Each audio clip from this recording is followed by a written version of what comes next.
Top quality और consistent performance के लिए सिर्फ सिल्वर पंप। टॉप क्वालिटी और कंसिस्टेंट परफॉर्मेंस के लिए सिर्फ सिल्वर पंप, नाम याद रखना।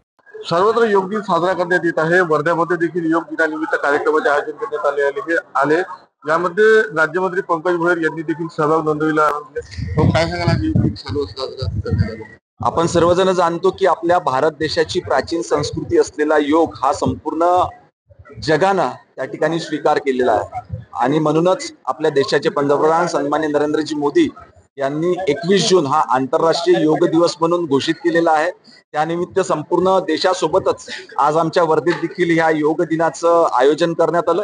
याच्यामध्ये वर्धेतील वेगवेगळ्या सामाजिक संघटना, त्याचे पदाधिकारी, प्रशासन असे अनेक अधिकारी पदाधिकारी सहभागी झाली आणि आंतरराष्ट्रीय योग दिनाचं शिबिर या ठिकाणी संपन्न झालं। काय संदेश द्याल युवकांना? योगाचं महत्त्व जाणून आज प्रत्येक युवकांनी योगाची साधना केली पाहिजे असं मला या ठिकाणी वाटतं। आपण बघतो की दिवसेंदिवस समाजामधला, लोकांमधला, विशेष करून तरुणांमधला तणावाचं प्रमाण त्या ठिकाणी वाढलेलं आहे आणि तणाव दूर करण्याकरता योग अतिशय चांगली कार्यपद्धती आहे। निश्चितपणे याचा फायदा आपलं सर्वांचं आयुष्य अति आनंददायी करण्याकरता मदत होईल। TVN मराठी, वर्धा।